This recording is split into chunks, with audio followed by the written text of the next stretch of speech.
आधुनिक भारत का इतिहास। यूरोपीय कंपनियों का आगमन। वास्को डी गामा गुजराती पथ प्रदर्शक अहमद इब्न मजीद की सहायता से भारत के पश्चिमी तट पर स्थित बंदरगाह कालीकट पर 20 मई 1498 ईस्वी को पहुंचा था। उसने यहां पहुंचकर भारत के नए समुद्री मार्ग की खोज की। कालीकट के तत्कालीन शासक जमोरिन ने वास्को डी गामा का स्वागत किया। वास्को डी गामा के भारत आगमन से पुर्तगालियों एवं भारत के मध्य व्यापार के क्षेत्र में एक नए युग का प्रारंभ हुआ। वास्को डी गामा ने काली मिर्च के व्यापार से 60 गुना अधिक लाभ कमाया, जिसे अन्य पुर्तगाली व्यापारियों को प्रोत्साहन मिला। 1505 ईस्वी में फ्रांसिस्को द अल्मीडा भारत के प्रथम पुर्तगाली वायसराय एवं गवर्नर बनकर भारत आया। व्यापारिक हितों के परिप्रेक्ष्य में हिंद महासागर में प्रभुत्व स्थापित करने के लिए अल्मीडा ने ब्लू वाटर पॉलिसी अर्थात नीला जल की नीति का प्रतिपादन किया। अल्मीडा के बाद अल्फांसो द अल्बुकर्क 1509 ईस्वी में भारत का गवर्नर बनकर आया। उसने 1510 ईस्वी में बीजापुर के शासक यूसुफ आदिल शाह से गोवा छीनकर अपने अधिकार में कर लिया। इसे भारत में पुर्तगीज शक्ति का वास्तविक संस्थापक माना जाता है। अल्बुकर्क ने 1511 ईस्वी में दक्षिण पूर्व एशिया की महत्वपूर्ण मंडी मलक्का पर अधिकार कर लिया और 1515 ईस्वी में फारस की खाड़ी के मुहाने पर स्थित हरमुज पर अधिकार कर लिया।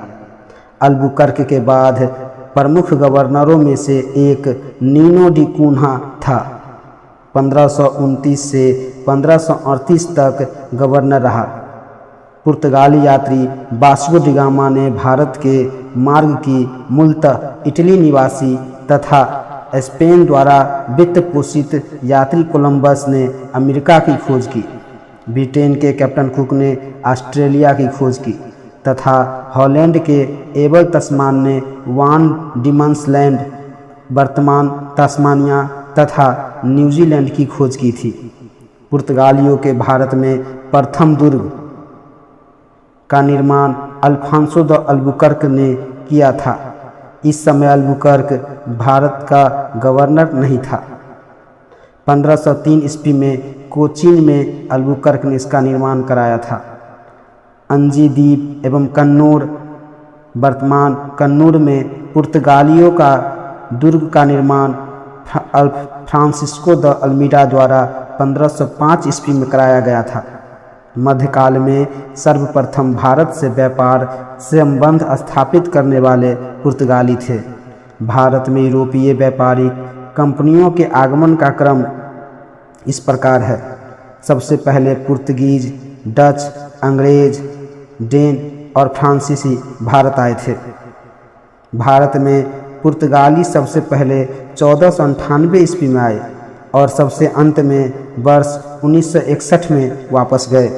वर्ष 1961 में गोवा का पुर्तगाली गवर्नर जनरल मैनुअल एंटोनियो बस्सालो ए सिल्वा 1958 से 1961 ईस्वी तक था। भारत की स्वतंत्रता प्राप्ति के दौरान गोवा का गवर्नर जनरल जोसे सिल्वेस्ट्रा फ्रेरा बोस्सा था। यूरोपीय शक्तियों में सर्वप्रथम पुर्तगाली व्यापारियों ने भारत में सामुद्रिक व्यापारिक केंद्र स्थापित किए। पुर्तगालियों ने भारत में पहली फैक्ट्री कालीकट में 1500 ईस्वी में स्थापित की, किंतु उसके शीघ्र ही नष्ट हो जाने के कारण उसी वर्ष कोचीन में एक अन्य फैक्ट्री की स्थापना की। पुर्तगाली द्वारा भारत में स्थापित प्रथम दुर्ग 1503 ईस्वी में तथा कन्नूर में 1505 ईस्वी में दूसरे दुर्ग का निर्माण करवाया गया। 1534 ईस्वी में पुर्तगालियों ने बंगाल के शासक गयासुद्दीन महमूद शाह को से सतगांव और चटगांव में अपनी फैक्ट्रियां स्थापित करने की अनुमति प्राप्त कर ली।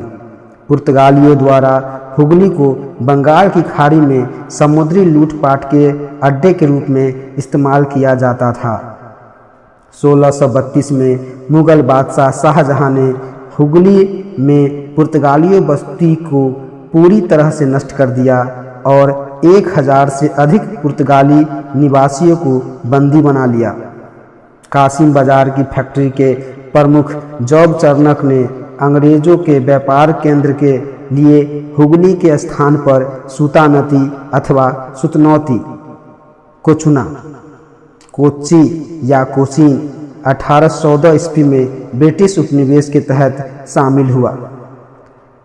अंग्रेजी ईस्ट इंडिया कंपनी का सूत्रपात 1599 ईस्वी में हुआ, जब लंदन के कुछ साहसिक व्यापारियों ने एक समूह का गठन कर 30,133 पाउंड की वचनबद्ध अभिदत्त पूंजी के साथ ईस्ट इंडिया व्यापार के लिए अभिप्रेरित समुद्री अभियान हेतु आवेदन प्रस्ताव ब्रिटिश क्राउन के समक्ष प्रस्तुत किया। हालांकि इस साहसिक व्यापारियों के मूल प्रस्ताव को प्रिवी काउंसिल ने स्वीकृति प्रदान नहीं की। तथापि अगले वर्ष वे पुनः एकत्र हुए और इस बार उन्होंने ब्रिटिश क्राउन के पूर्व सहमति से ईस्ट इंडीज अभियान हेतु जहाज एवं अन्य साजो सामान खरीदने प्रारंभ किए तथा अपनी पूंजी को भी बढ़ाकर 38,373 पाउंड कर लिया। 31 दिसंबर 1600 ईस्वी को ब्रिटिश महारानी एलिजाबेथ ने the governor and company of merchant of London trading into the East Indies इसके गवर्नर थॉमस स्मिथ के नाम से के तहत रॉयल चार्टर ऑफ इनकॉर्पोरेशन प्रदान किया। इस प्रकार ईस्ट इंडिया का आधिकारिक रूप से गठन हुआ।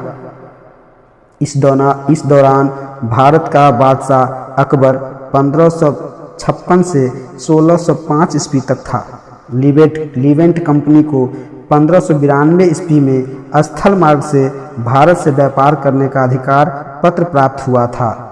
जहांगीर के शासनकाल में इंग्लिश ईस्ट इंडिया कंपनी ने सर्वप्रथम 1611 ईस्वी में मछलीपट्टनम या मछलीपट्टनम में एक अस्थायी कारखाना स्थापित किया था।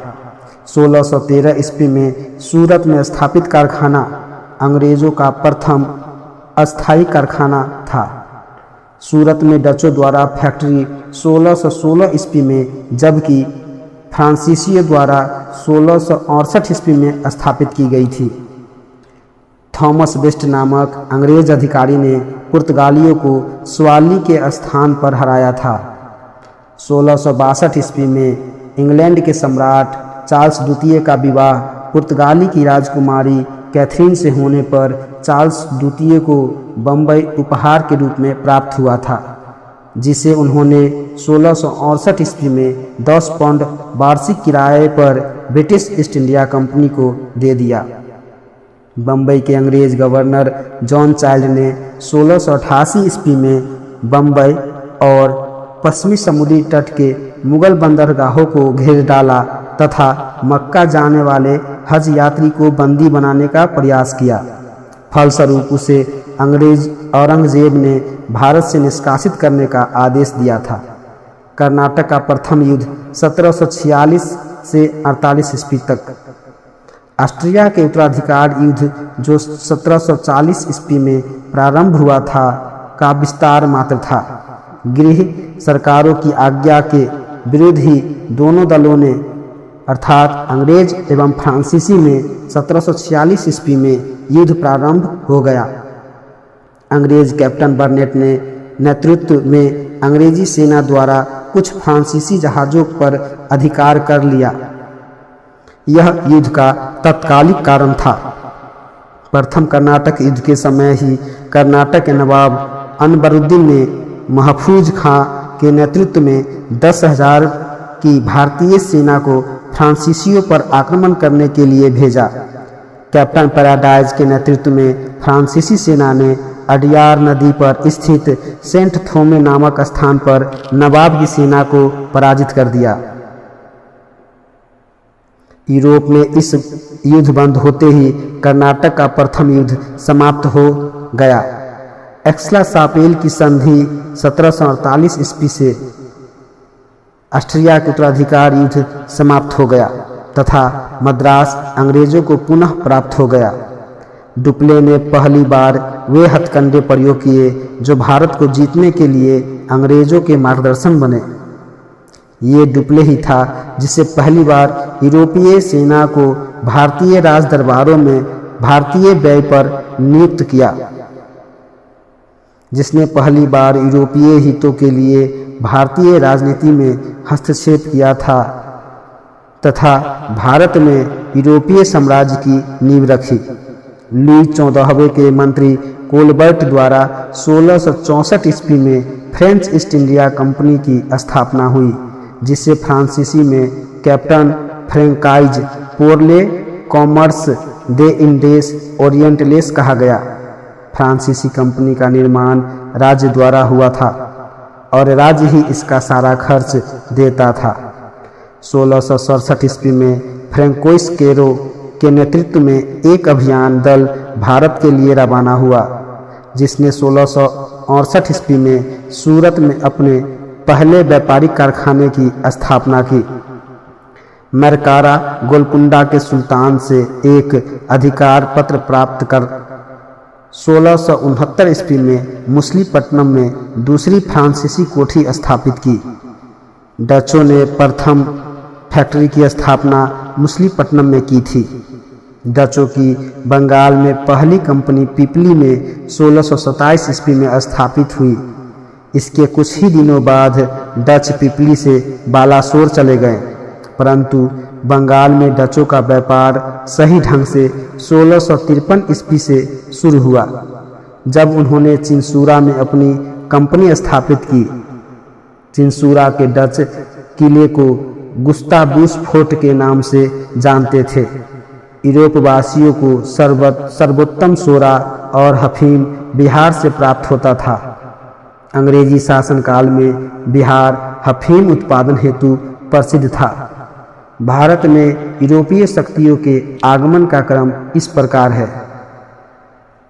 सबसे पहले पुर्तगाली भारत आए, पुर्तगाली के बाद डच भारत आए, डच के बाद अंग्रेज भारत आए और अंग्रेज के बाद डेन भारत आए, डेन के बाद फ्रांसीसी भारत पहुंचे थे। प्रश्न कोश: वास्को डी गामा कालीकट किस वर्ष आया? 1498 ईस्वी को। नीला जल योजना या ब्लू वाटर पॉलिसी से संबंधित है। अल्मीडा। मध्यकाल में सर्वप्रथम भारत से संबंध स्थापित करने वाले कौन थे? पुर्तगाली। वास्को डी गामा भारत कब आया था? 1498 ईस्वी को। पुर्तगाली उपनिवेश का प्रथम वायसराय कौन था? अल्मीडा। किसने वास्को डी गामा का कालीकट में स्वागत किया था? जमोरिन ने। वास्को डी गामा के संबंध में कौन सा कथन सही है? वास्को डी गामा 1498 ईस्वी में भारत यात्रा के समय कालीकट के शासक जमोरिन था। यह सही है।